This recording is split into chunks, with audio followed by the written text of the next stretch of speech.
chai lovers, welcome back to the second episode of Spill the Chai with Defni the only place where we sip the fact, spill the myths and serve hot health tea with zero judgments and full desi sass. And today I've put the kettle on for the topic which every woman experiences but unfortunately no one talks about it. Periods and white discharge. Yes, you heard it. No shame and no whispering, because this is something real which our body experiences, and in this podcast we are going to educate and aware you about this topic, that what your body is actually showing signs and you should be aware about. So grab your cup of chai, wear your comfy pants and get ready, because we are going to get real about what's up down there. So joining with me today, I have someone who is like many of us, a woman who struggles between deadlines, meetings, presentations, meal prep and her own body rhythm. Shirley Paul, who is a corporate employee from Agra, who is going to share her story about periods, white discharge and why you should not be clueless about it anymore. So Shirley, welcome to Spill the Chai. Thank you so much, Defni, for giving this opportunity to me that I can be a part of your journey. And second thing is, I was also a bit nervous. Why? Because this is such a topic which I have never ever talked publicly or in front of the camera. But yes, I would definitely give a try on it, and I would definitely love to talk about on this topic, because I think it's very important to talk on that. So let's give a try and let's go ahead. Done. Okay, so before we start or dive deep into this topic, let's start with a small game which is called Bleed It and Leave It, wherein Bleed It means fact and Leave It means myth. So are you ready for it? I'm ready. Shall we start? Cool. So the first question is, you shouldn't wash your hair on your period. Leave it. White discharge means you have an infection. Leave it again, Defni. Okay, you can get pregnant on your period. Bleed it. I think many of us don't know, but yes, bleed it. True. Okay, discharge has a smell always and that's bad. Leave it again. Chocolate cravings are fake. Bleed it. Okay, 10 on 10, Shirley. So now let's dive deep into this good stuff, Shirley. Tell me, first question is, how was your relationship with period in your growing ages? Okay. So, honestly speaking, when I was down at first time at the age of 11, so first thing we all do is we ran up to our mother, we think what's going on, we see that red color in our undergarments, so we are like scared and all. So I went to her, she gave me a sanitary napkin, asked how to apply and all. But the most, I think a bit of shocked I was, that why was she behaving in such a way that you have to keep quiet, you don't have to tell your dad, or you don't have to tell your brother in the family. Why people, not only my mother, but I think everybody out there, every mother would have behaved in such a way that you have to be quiet and you need not to share it. So this was my experience when I was down first time. Yeah, right. This hush scenario has always been there. We are told ki, if you're on your periods, don't tell it to your dad or don't speak about it in front of your brothers. But now surely that you're a corporate employee, how do you basically manage the presentation and the cramps on the same day at your workplace?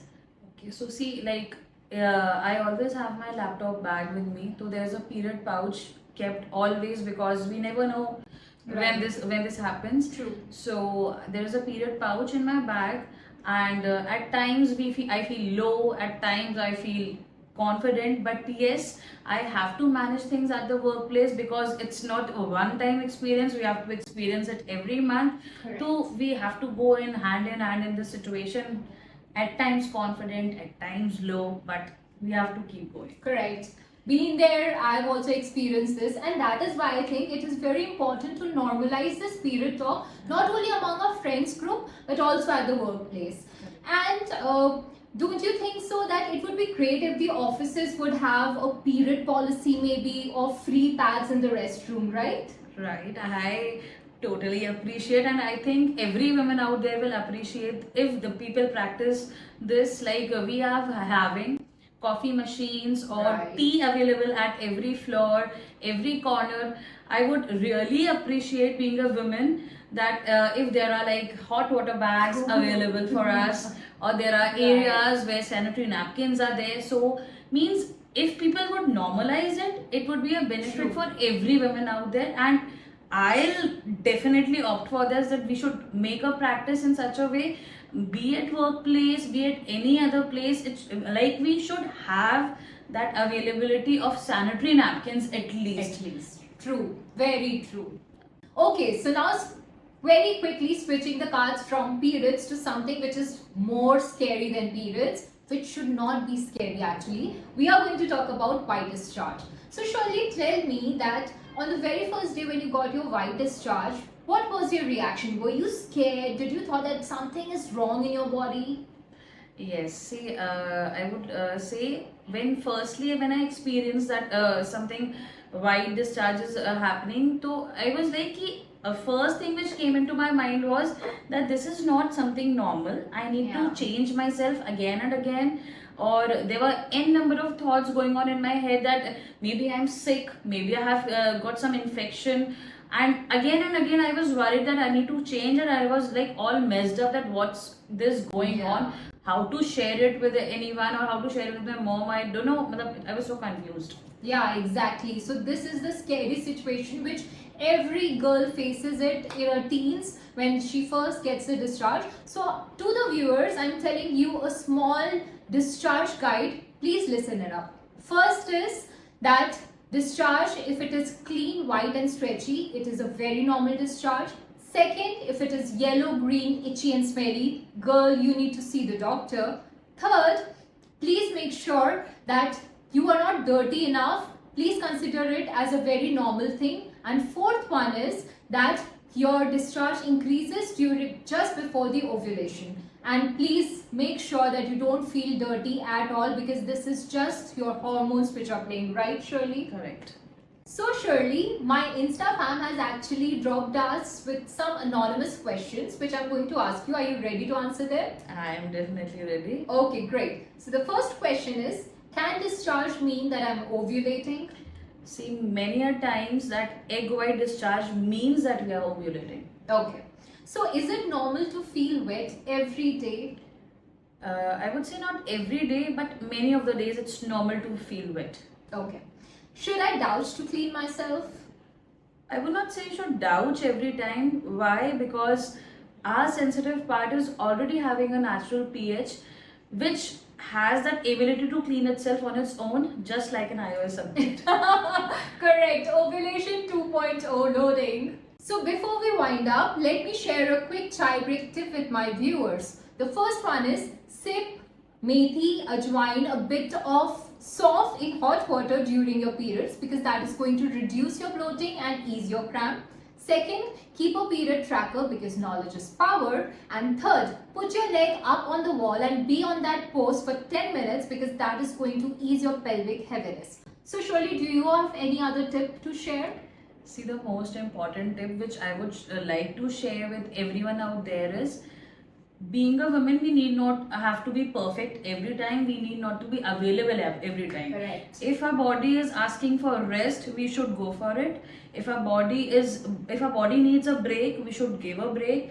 If we need to talk about it, we should talk about it openly. Right. We should not like have any shame or something, because it's a natural process. Right. So the most important tip is that we should take a rest when we need, and we should take a break also, because we are also not robots out there. Exactly. Our body needs a proper rest to get back in sync. Correct. So thank you so much, Shirley, for giving your precious time to us and openly talking about this topic, which is very sensitive and people usually don't have that much courage to talk about it on the mic. So thank you so much, and I would request you to share a small message to our women viewers. Okay. See, I have a very small message, and I think it's really important for you all to listen. For every woman out there, your body is not at all embarrassing. It's amazing. So you should learn to share. If you're having any problem, you are facing any issue, you should talk about it openly. You should not keep it as a secret, because what we women go through is something that's a natural process, Right. which is a totally natural process, and we should learn to talk about it openly. We should not suffer it alone. So this is the thing, we should have that courage, and we should be proud of our bodies in any of the form it is, because it's something which we are blessed by the grace of God. We are blessed with a body which we should Embrace it. embrace it. Correct. So, Chai fam, if you really learned anything new from this episode, please do share this episode with all your friends. And if you have any questions or any feedback, please drop into the comment section. Please talk about it, because the more we talk, the shame becomes smaller and the confidence becomes louder. So until then, this is your host Defni Prashad signing off. Keep spilling the chai and listen to your body, and remember, you are beautifully human.